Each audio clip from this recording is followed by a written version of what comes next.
Welcome to my channel. ఈరోజు గోధుమ రవ్వ ఉప్మా ఎట్లా ఈజీగా చేసుకోవాలో చెప్తాను. ఇది హెల్దీ అండి. ఈజీ ప్రాసెస్ చెప్తా. మనం ఏ కప్పుతో అయితే గోధుమ రవ్వ తీసుకుంటామో అదే కప్పుతో 3 కప్పులని సేమ్ అదే గ్లాస్తో 3 గ్లాసుల నీళ్ళు వేడి చేసి పక్కకు పెట్టుకోవాలి. తర్వాత ఒక మూకుడు పెట్టుకొని కొద్దిగా ఆయిల్ వేసి ఆవాలు జీలకర్ర వేసేసిన తర్వాత పచ్చిమిర్చి ఉల్లిపాయ ముందే కట్ చేసి పెట్టుకోవాలి. అది అందులో వేసేసి వేపుకోవాలి. కొంచెం వేగిపోయిన తర్వాత పల్లీలు కూడా వేసి వేయించుకోవాలి. ఇంత కొత్తిమీర కరివేపాకు కూడా వేసుకొని చేసుకోవాలి. చాలామందికి గోధుమ రవ్వ అనేది ఇష్టం ఉండదండి, కానీ ఇదే హెల్దీ. నార్మల్ రవ్వ కన్నా కూడా ఇట్లా ట్రై చేయండి, బాగుంటుంది. టేస్ట్ కూడా బాగుంటుంది. చాలామంది అది రవ్వ గోధుమ రవ్వని వేసి అది ఉడకలేదేమో అని చాలా డౌట్ పడుతుంటారు, కానీ ఈ ప్రాసెస్లో చేసుకోండి, ఈజీగా ఉడికిపోతుంది, ఈజీగా పనిపోతుంది. ఇలా మొత్తం వేగిపోయిన తర్వాత ఇందులోనే గోధుమ రవ్వ వేసి కొంచెం వేయించండి.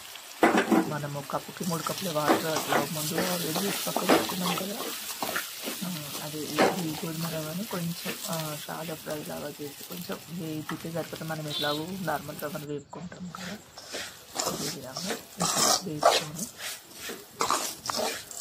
కొంచెం వేగిపోయిన తర్వాత 5 మినిట్స్ వేపుకుంటే సరిపోతుంది. తర్వాత ముందుగా బాయిల్ చేసుకున్న వాటర్ని ఇందులో వేసి ఉడికించాలి. అంతే. మీరు వాటర్ పోసిన తర్వాత ఒక 20 మినిట్స్ సిమ్లో స్టవ్ మీద ఉంచండి. మధ్య మధ్యలో కలుపుతూ ఉండండి. 20 మినిట్స్లో కంపల్సరీగా ఖచ్చితంగా ఉడికిపోతుంది, పొడి పొడిగా ఉంటుంది. ఇట్లా ట్రై చేయండి, చాలా బాగుంటుంది. ఇది కూడా మనం నార్మల్గా చేసుకునే రవ్వ కన్నా ఇది చాలా healthy. Try this process, enjoy the food. Thanks for watching. మీకు వీడియో నచ్చినట్లయితే ప్లీజ్ లైక్, షేర్, సబ్స్క్రైబ్. చూసిన వాళ్ళు ఒక లైక్ ఇవ్వండి. Thank you. Try this, enjoy the process. Thank you. ఇట్లా ఒక 5 మినిట్స్కి ఒకసారి ఇట్లా మనం చేసేసి కలిపేసుకుంటే సరిపోతుంది.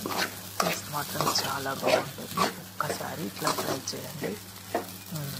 టేస్ట్ ఎందుకు కుదరదో నాకు చెప్పండి.